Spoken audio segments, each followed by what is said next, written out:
Letošnji razpis za najboljše inovacije Savinjsko-Šaleške regije je bil 16. po vrsti. Torej za nami je že več kot desetletje in pol tovrstnega dela. Ob tej priložnosti smo v začetku letošnjega leta izdali tudi katalog in ugotovili, da je pravzaprav skozi to tradicijo tukaj resnično veliko za pokazati in rezultati letošnjega razpisa potrjujejo natančno to. Prejeli smo 18 prijav, 18 različnih inovacijskih projektov s strani 8 različnih prijaviteljev. Pri teh projektih pa je sodelovalo skupno natančno 200 inovatorjev, 200 soavtorjev, 200 sodelavcev, kar je na nek način rekord v enem letu, v 16 letih trajanja tega projekta v naši regiji. Ampak osebno sem prepričan, da to še ni maksimum, glede na to, da bi si želeli večji odziv tudi s strani tistih inovatorjev, ki ustvarjajo samostojno, individualno, ki ne delajo podprto, profesionalno in si bomo v prihodnje prizadevali, da bi znova tudi njih pridobili, da se udeležijo tega razpisa. No in seveda na nacionalni nivo pa vedno gredo samo najboljši, tisti trije, ki prejmejo najvišje ocene. To sta dve inovaciji podjetja BSH Hišni aparati Nazarje in pa ena inovacija Gorenja, s tem, da glede na visoko kakovost ocenjenih inovacij pa bomo predlagali Komisiji za ocenjevanje pri Gospodarski zbornici Slovenije, da v ocenjevanje sprejme še eno, torej 4. inovacijo iz Savinjsko-Šaleške regije. Kakovost letošnjih inovacij lahko ocenim kot zelo dobro. Dejansko se iz leta v leto ugotavljamo, da so inovacije, da se njihova kvaliteta izboljšuje in da smo lahko zelo zadovoljni pravzaprav z rastjo, predvsem kvalitete inovacij. Kot vsako leto sem pravzaprav tudi letos izjemno zadovoljna, pravzaprav nad samim številom prijav, kar kaže na to, da sta v korelaciji gospodarska rast in inovativnost. Veseli bomo, če nam bo država omogočila takšne pogoje, zlasti nižanje, bom rekla, teh stroškov, ki so v kalkuliranju bruto plače, da bodo lahko ta delovna mesta ostala tukaj, da se ne bodo preselila, ne vem, v bivše republike Jugoslavije ali pa še kam dlje na vzhod. Mi že nekaj časa poskušamo iskati neko novo orientacijo tukaj v Savinjsko-Šaleški regiji tudi v storitvah, zlasti v turizmu in seveda vsem, kar je s tem povezano. Naše inovacije se nanaša na tretma voda, se pravi membranske tehnologije za tretma voda, kjer je pač najvišja stopnja je priprava pitnih voda. Začeli smo sodelovati s Kemijskim inštitutom in pa inštitutom Jožefa Štefana. Med samim razvojem pa smo potem sodelovali tudi z tujimi partnerji. Sodelovali smo najprej z enim avstrijskim podjetjem in pa na tem projektu z nemškim podjetjem kot tehnološkim partnerjem in pa tudi z Gorenjem projektom kot konzorcionalnim partnerjem. Mi imamo svoj pravilnik zaščite intelektualne lastnine, hkrati pa tudi znotraj same pravilnika o projektni dokumentaciji in pa seveda samo zakonodaje o zaščiti. Samih drugih patentnih zaščit pa nismo izvajali. Njegova glavna karakteristika je povečan volumen bobna, ki nam daje boljše performanse sušenja in se s tem približa profesionalnim sušilnim aparatom. Na trgu se pojavlja en kup profesionalnih sušilnih aparatov, ki so seveda izredno visokega cenovnega razreda. Asko pa je že prisotna na trgu kot premijska blagovna znamka in smo se videli v segmentu, ki se približuje profesionalnim strojem. Sodelovali smo tudi z razvojem Aska, ki je bil takrat še samostojno podjetje na Švedskem, ki je potem Gorenje kupilo. Hkrati smo sodelovali z inštitutom Tekos pri izdelavi zahtevnih simulacij in z univerzo v Ljubljani, pa tudi precej zunanjih razvojnih dobaviteljev imamo za posamezne sklope. V inovaciji je vgrajen cel kup inovativnih tehnologij, med drugim pa smo patentirali avtomatski sistem čiščenja filtrirne enote ter poseben sistem zračnih kanalov, ki nam omogoča optimiranje prostora toplotnega izmenjevalca. Sam koncept aparata se razlikuje od predhodnika v tem, da so da je dostop do celotnega pribora s sprednje strani. Pika na i, bom rekel, aparata je sam dizajn, ki smo ga poimenovali Perfect Built-in, kar pomeni, da se aparati v bistvu v celoti ujemajo z celotno linijo serije IC6 vgradnih aparatov, kot so vgradne mikrovalovne pečice, parne pečice in pa navadne pečice. Inovacijo ščitimo s kar 24 patentnimi prijavami. Ideja se je porodila po novem aparatu, se pravi, poudarek je bil na uporabnosti za kupca, da bo aparat prijazen kupcu in da, bom rekel, ponudimo na trg nekaj novega. Temelji na tehnologiji vrtinčnega sloja peska. To je neke vrste džakuzi, kjer namesto vode uporabimo pesek. In ko ta pesek, ki je vroč in brbutajoč, počasi pada lesna biomasa, se takoj usuši in začne goreti, ne glede na to, kako je vlažna. Gorenje Projekt je inženirsko podjetje, ki se ukvarja z energetiko. Biomasa je bil tisti izziv, ki se nam zdelo, da je treba, da obstaja tržna niša, ki jo lahko pokrijemo. In ideja je bila, kako iz velikih kotlovskih postrojenj to prinesti na manjša postrojenja, kjer pa takih primerov še ni. Naša ekipa je mednarodna, del ekipe prihaja iz Nemčije in sicer iz podjetja, ki je spin-off Tehnične univerze v Münchnu, tako da je v bistvu to nekakšen mednarodni zbirek znanja, ki je nastalo v univerzi. Na univerzi smo združili z našim znanjem, ki ga imamo v podjetju.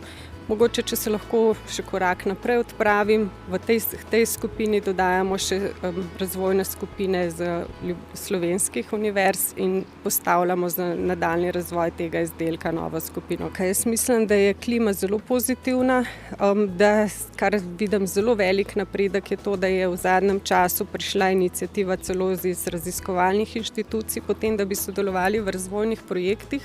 Maksimum je kuhinjski aparat, ki združuje 40 let naših izkušenj na področju kuhinjskih aparatov, sodobni dizajn in pa preprostost uporabe. V sam aparat je vključena tudi svetovna novost, to je senzor kontrol funkcija, ki omogoča izdelavo smetane in snega do želene konsistence brez nadzora aparata. Skupaj s priključki, ki jih je kar nekaj, omogoča več kot 120 različnih obdelav živil in s tem zadosti vsem potrebam sodobne kuhinje. Senzor kontrol funkcija je nastala skupaj s sodelovanjem z predrazvojnim oddelkom v Ljubljani in skupaj z Biotehnično fakulteto in Strojno fakulteto v Ljubljani. Zaščitili smo jo z patentom, ki je za samo evropsko tržišče in pa za nemško tržišče. Navdih za inovacijo preprosto v tem, da se veliko strank pritočevali, da dobi dejansko na koncu puteri smetane. To novost smo tudi testirali pri res, bi rekel, tistih ključnih uporabnikih, kot so slačičari, kot so izdelovalci peciva in tukaj smo več kot 1000 litrov smetane tudi stepli, naredili vse te analize in v zadnjih dobili te podatke, da smo lahko to svetovno novost tudi upeljali v sam aparat. Kot prijavnik na Red Bullovem natečaju za novo generacijo hladilnika pločevink smo kot edini ponudili enovit plašč s formiranim zgornjim delom. To smo dosegli s posebno tehnologijo preoblikovanja pločevine. Rezultat tega pa je bil, da oblika aparata v največji možni meri spominja na obliko pločevinke, kar je bil tudi osnovni cilj tega natečaja. Postopek je bil tak, da smo od Red Bulla dobili specifikacijo aparata, se pravi tehnične zahteve, ki bi jih naj vseboval, in oblikovne smernice. Zdaj, samo konstrukcijsko zasnovo je bila naša inovacija, kot tudi določeni dodatni featurji, ki jih je Red Bull naknadno sprejel kot ponujeni z naše strani. Konkretno na tem projektu smo vložili 3 patente. Popolnoma avtomatski kavni avtomat Eco6, s katerim lahko pripravimo enostavno in pa hitro okusno kavo in vse kavno-mlečne napitke. Iz teh raziskav, ki smo jih skupaj naredili, smo prišli nekaj do te inovacije. In potem skupaj s projektnim timom, inženirji, razvili inovacijo, katero predstavljamo danes. Za inovacijo so prijavljeni 3 patenti. Na nek način prinaša nov pridih ali pa nov veter na samem tržnem področju.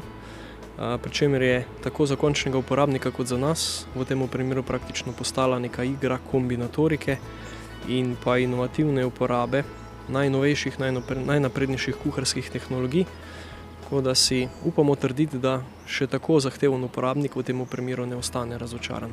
Razviti so kar 3 popolnoma novi inovativni uporabniški vmesniki in pa uporabljamo tudi visoko napredno, torej zeleno invertersko mikrovalovno tehnologijo. Vse tri dejavniki pa praktično na nek način podajajo nov tisti pomemben veter in pa nov zagon v jadra skupini Gorenje. Dejstvo je, da je bila na nek način na samih sejmih in tudi na tržnem področju dejansko izkazana potreba po razvoju. Na drugi strani je pa tukaj bil izrazito prisoten tudi navdih celotnega tima, ki se je loteval tega izziva. Tukaj odkrito moram priznati, da smo s pridom na nek način poiskali potrebno znanje tudi v akademski sferi. Sicer sodelovanje smo krepili z Mariborsko univerzo na področju mikrovalov, kot tudi Ljubljansko univerzo. Posebej je bilo sodelovanje zelo plodno tudi z Biotehnično fakulteto v Ljubljani in pa z dodatnimi inštitucijami, kot je recimo Center Tekosto, Center za razvoj orodjarstva Celje in pa še določene posamezne manjše inštitucije, med drugim tudi ena večjih inštitucij, Inštitut Jožef Štefan, kjer smo pač glede na posamezno potrebo in pa rang same problematike nekako poskušali prvič poiskati pomoč in pa vsekakor potem takem tudi realizirati potrebno rešitev. Naše podjetje absolutno ne more obstajati brez inovacije. Na našem podjetju je približno 250 sodelavcev, imamo svoj lastni razvojno skupino, kjer je 12 sodelavcev, imamo svoj projektivni biro, kjer je 35 zaposlenih in pa delujemo absolutno projektno. Gorenje je zelo veliko podjetje, ena največjih v Sloveniji in tudi na tem področju se tako obnaša. Imamo službe, ki se s tem še prav posebej ukvarjajo, tako da jaz mislim, da je za inovativnost, za tudi dobro vzdušje, za inovatorje sorazmerno dobro poskrbljeno Gorenje. Naši nadrejeni nas vse skozi spodbujajo k inovativnosti. Utečenih postopkov, kako inovirati, pri nas nimamo. Je pa, lahko rečem, kritično število ljudi, ki si želijo novih pristopov, ki ves čas razmišljajo o tem, kaj novega bi se dalo narediti, kako bi se dali izboljšati. In ta vzpodbuda med različnimi oddelki, različnimi sodelavci potem nekako predstavlja zagon za vse ostalo, da ves čas razmišljamo o tem, kako bi še lahko izboljšali.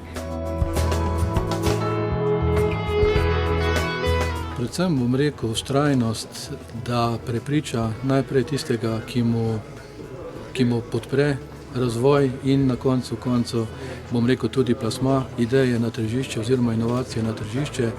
Se pravi, predvsem vztrajnost, ne obupati, ker to je po moji oceni največja težava pravzaprav vseh inovatorjev, da enostavno v neki točki pridejo do zidu, preko katerega ne znajo, ne zmorejo, ne upajo. In če bi znali to premagati, bi bilo tega definitivno mnogo več. Inovator mora biti najprej trmast, mora biti tudi po naravi malo len, ker če ni len, potem ne bo iskal neke nove rešitve. Hkrati pa mora iskati vedno nekaj novega in nikoli ne sme biti zadovoljen s tistim, kar je že naredil. In dober razvojnik, ne sme nikoli zaspati oziroma ne sme biti nikoli zadovoljen s tistim, kar je trenutno na razpolago in vedno mora iskati nekaj novega. So posebneži, ki pa z svojimi idejami pripomorejo k koraku in napredku našega človeštva. Potrebno je biti samokritičen, nikoli se ne zaljubiti po domače v lastni izdelek, ker samo to vodi po izboljšavah in krepi inovacijsko sposobnost. Vsekakor inovator mora biti prvič kreativen, drugič mora biti predno iznajdljiv, mora biti zelo drzen. Vedno, ko govorimo o inovatorstvu, na nek način pozabimo na že obstoječa patentirana področja in pa inovacije, ki določena področja v tem primeru že pokrivajo. Zato je v tem primeru nekako treba biti toliko drzen, preskočiti in odkrivati ta nova področja. Šele ko so ta nova področja dosežena, potem se tukaj odpre dejansko tista potrebna inovatorska širina in tam noter ni nobene težave najditi in pa vsekakor tudi ustrezno zabeležiti te inovacije. Občutek, ki je mogoče aproksimacija iz tele sredine, je, da je zadovoljiva. Definitivno bi lahko bilo tudi bolje, je pa nekaj verjetno odsev trenutnega stanja gospodarske klime, v kateri smo, čeprav po neki teoriji bi pravzaprav kriza morala prinašati še več inovativnosti pa kreativnosti, ampak dejstvo je, da je pa izvedba inovacije v končni konsekvenci pa povezana tudi z stroški, kar pa na koncu v gospodarski krizi verjamem, da je vsakemu podjetju bistveno teže, kot pa kadar so leta debeli krav. Glede na naše izkušnje v mednarodnem okolju je naša prednost v tem, da se res znajdemo v vsaki situaciji in da smo tako imenovani improvizatorji. In iz tega sledi tudi marsikatera ideja, ki je včasih nekonvencionalna, ampak na koncu pride do izraza ta naš karakter. Jaz mislim, da je klima zelo pozitivna, da kar vidim zelo velik napredek je to, da je v zadnjem času prišla iniciativa celo iz raziskovalnih inštitucij, potem da bi sodelovali v razvojnih projektih. Osebno menim, da smo Slovenci kot narod zelo iznajdljivi, zelo inovativni.